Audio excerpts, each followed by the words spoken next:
जय भीम दोस्तों, सबको नमस्कार। मैं ओडिशा से सुकांत मडकामी। इस वीडियो जो भाई भी देख रहा हूँ मैं उनको हाथ जोड़ के निवेदन कर रहा हूँ। हमारा देश का सारे मीडिया गुलाम हो चुका है। सारा मीडिया तो नहीं है, 90-80% मीडिया सरकार का गुलाम हो चुका है।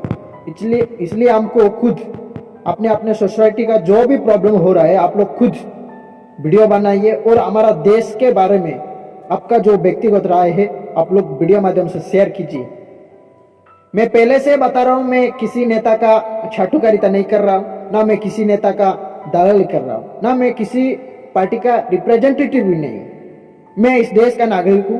अगर मेरा इस देश में वोट देने का अधिकार है, मैं अगर सरकार को वोट देता हूं, मैं सरकार को सवाल पूछ सकता हूँ, सरकार के बारे में भी बोल सकता हूँ। इसका अधिकार मेरा पास है, इसलिए मैं सरकार के बारे में बोलना चाहता हूँ। आज के दिन बोलना इतना आसान नहीं है, फिर भी मैं बोलना चाहता हूँ। देश हमारा है, इसलिए मैं बोलना चाहता हूं, क्योंकि बोलना हमारा राइट है। लेकिन आज जो हमारा सत्ता में जो सरकार शासन कर रहा है बहुत ज्यादा गारे अंग्रेज से ज्यादा अत्याचार कर रहा है, इसलिए बोलना इतना आसान नहीं है। जो लोग भी बीजेपी सरकार के बारे में बोल रहा है उनको एंटी नेशनल बोला जाता है, देशद्रोही बोला जाता है और तरह के बात बोला जाता है, इसलिए बोलना इतना आसान भी नहीं है। जो लोग भी बोल रहा है उनको बहुत सारे अटैक भी किया जाता है, इसलिए बोलना इतना आसान काम नहीं है। फिर भी मजबूरी से बोल रहा हूं।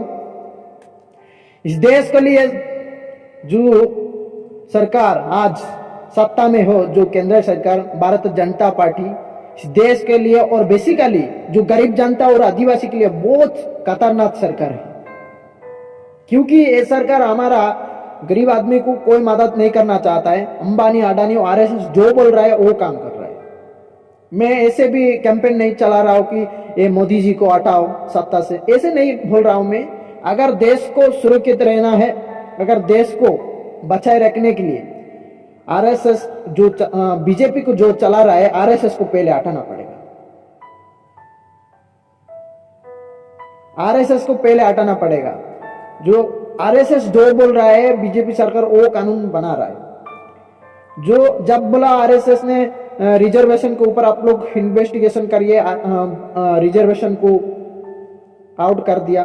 और आज जो किसान आंदोलन हो रहा है, जो कृषि बिल लाया अंबानी अडानी जो बना के दिया, बीजेपी सरकार आके कानून बना रहा है।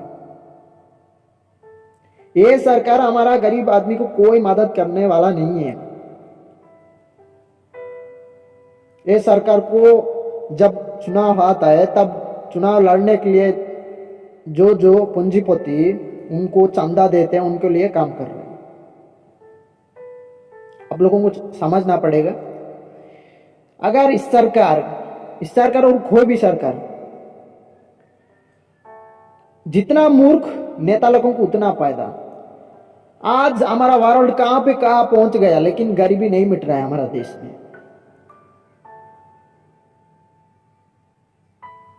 आज हमारा वर्ल्ड चंद्र में पे भी जाके रहने के लिए कोशिश कर रहा है, लेकिन हमारा देश में आज भी गरीबी है। आज भी हमारा देश का जनता, हमारा देश का इंसान, हमारा देश का बच्चा भूखे से मर रहा है। और रोज रैली में, प्रचार तंत्र में करोड़ों करोड़ों रुपया इन्वेस्ट किया जा रहा है, लेकिन कोई पैसा अगर हमारा गरीब जनता के लिए उनको फसल का दाम अगर दिया जाता किसान भाई को, तब हमारा देश बहुत आगे जाता। सरकार नहीं चाहता है। आज इतना बुरी दिन आ गया है, बताना की जरूरी थी। धीरे धीरे हमारा जो फंडामेंटल राइट है ये लोग चीन के लेके जाने की कोशिश कर रहे हैं। हमको सरकार से सवाल करना चाहिए। आज हमारा देश इतना नेता गुलाम, मीडिया गुलाम, क्योंकि हम जिस दिन हमारा देश का जनता सत्ता से सवाल करना बंद कर दिया, इसके वजह से हमारा देश आज गुलाम होते जा रहा है। अगर डेमोक्रेसी और गुलाम को मिटाना चाहते हो, डेमोक्रेसी को अगर बचाए रखने के चाहते हो और गणतंत्र को बचाए रखने के चाहते हो, सत्ता से सवाल करना चाहिए, तब जाके गुलाम मिट जाए। आज हमारा जो फंडामेंटल राइट है शिक्षा लेने का, लेकिन ये सरकार धीरे धीरे कोशिश कर रहा है किस तरफ से शिक्षा जो फंडामेंटल राइट हम लोग छीन के ले जाएंगे, ऐसी कोशिश हो रहा है। अब तो देखते होंगे हमारा देश में सारे बड़े बड़े यूनिवर्सिटी, बड़े बड़े कॉलेज, बड़े बड़े स्कूल को सारे प्राइवेटाइजेशन किया जा रहा है। हमारा देश में प्राइवेटाइजेशन होने से ज्यादा खतरनाक है भाई। बेसिकली गरीब जनता के लिए बहुत खतरनाक हो जाएगा अगर सिक्का खरीदने और बेचने का चीज में पलट जाएगा। अरे जिसके पास पैसा है उनको सिक्का मिलेगा, जिसके पास पैसा नहीं है उनको सिक्का नहीं मिलेगा। बेसिकली आदिवासी और अति पिछड़ा जाति के लिए बहुत खतरनाक होने वाला। धीरे धीरे कोशिश हो रहा है हमारा देश में जो वोट देना का अधिकार है और 5 साल में जो चुनाव होता है, जो हेलीकॉप्टर में उड़ने वाला नेता हमको हाथ जोड़ के प्रणाम करना पड़ता है, जो वोट देने का अधिकार है, उनको भी चीन के लेके जाने के लिए कोशिश हो रहा है। आप लोग समझ नहीं पा रहे। हमारा देश में जब तक ईवीएम रहेगा तब तक मोदी जी रहेंगे, क्योंकि ईवीएम मशीन में ज्यादा गड़बड़ी है। जिस देश में ईवीएम मशीन तैयार हो रहा है उस देश में ईवीएम मशीन यूज नहीं हो रहा है, क्योंकि ईवीएम मशीन में गड़बड़ी होता है। ईवीएम मशीन में गड़बड़ी हो रहा है, इसलिए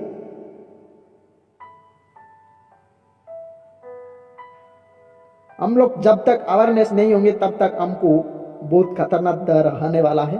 इसलिए आप लोगों को मैं निवेदन कर रहा हूं, आप लोग जो भी न्यूज देख रहा हो, जो भी सोसाइटी में जो भी प्रॉब्लम हो रहा है, आप लोग अच्छा तरफ से उनको समझने के लिए कोशिश करिए। आज का दिन इतना झूठ फैला रहा है टीवी में, आप लोग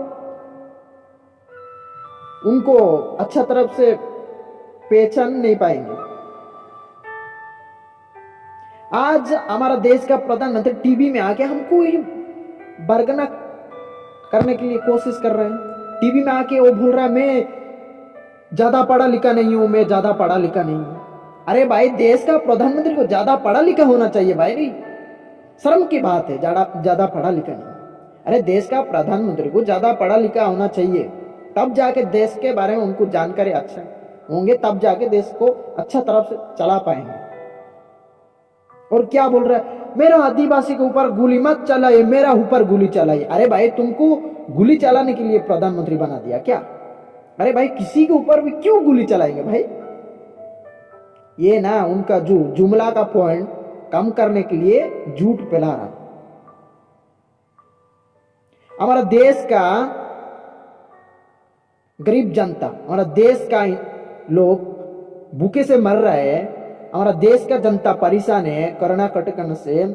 उसी टाइम न्यू पार्लियामेंट बनाने की क्या जरूरत है भाई? 10,000 करोड़ का क्या जरूरत है? आप लोग बोलिए ना। हमारा देश का जनता गरीब होते जा रहा है, हमारा देश का इकोनॉमी पूरा डाउन हो चुका है, इसी टाइम में न्यू पार्लियामेंट बनाना जा रहा है। क्यों जरूरत है भाई? हमारा बाबा साहब डॉक्टर भीमराव अंबेडकर जाते एक बात बोल के गया, संविधान कितना भी बेहतर हो, नियम कितना भी बेहतर हो, कितना भी सुंदर हो, लेकिन लागू करने वाला अगर अच्छा नहीं होंगे से किताब को किताब रह जाएगा, लेकिन कुछ काम को आने वाला नहीं।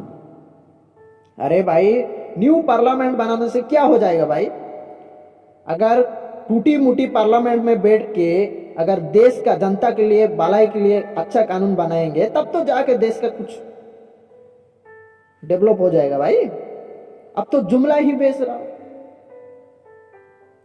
ये ना कुछ नहीं, नाटक कर रहे हैं। अब जो जीएसटी कर दिया, नोटबंदी कर दिया, क्या फायदा हो रहा है भाई? या ना नाटक कर रहा है वोट बैंक के लिए, नाटक हो रहा है। दुम के तो विदेश घूम के आएंगे और बोलेंगे मैं 18 घंटा काम करता हूं। विदेश जाके अंबानी अडानी का बिजनेस धंधा सेट करके आएंगे और मैं 18 घंटा काम करता हूं बोलता है। कैसे बोल पा रहा है यार? और क्या जब हमारे देश में जीएसटी हो गया तब क्या बोला हमारा मोदी जी, डॉक्टर माननीय मोदी जी क्या बोला? 1 नेशन 1 जीएसटी। अरे भाई, 1 नेशन 1 जीएसटी होता है, क्यों भाई 1 नेशन 1 हेल्थ सिस्टम नहीं हो रहा है? क्यों 1 नेशन 1 एजुकेशन सिस्टम क्यों नहीं हो रहा है? आप लोग सोचिए। मैं जन्मजात थोड़ी हूं मोदी विरोधी, आप लोग दिमाग लगाइए, ऐसे क्या हो गया हमारा देश में आज सारा देश मोदी मोदी जप रहे हैं।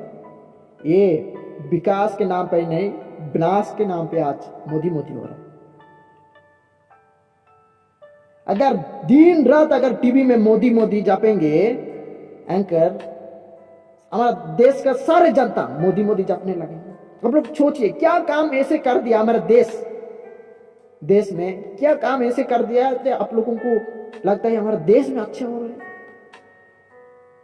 हमारा माँ बहन सुरक्षित नहीं है, हमारा देश का किसान रोज आत्महत्या कर रहा है, हमारा भाई बहन बेरोजगार है, फिर भी आप लोगों को एक ऐसे लगता है हमारा देश में अच्छा हो रहा है। ये ना हमारा दिमाग को गबर भरने का काम किया जा रहा है टीवी माध्यम से। ऐसे आप के क्या काम कर दिया मोदी जी, हमारा देश में आज फेमस हो गया। वो लोग बोलते हैं मजबूत सरकार, हमको नहीं लगता है क्या मजबूत सरकार।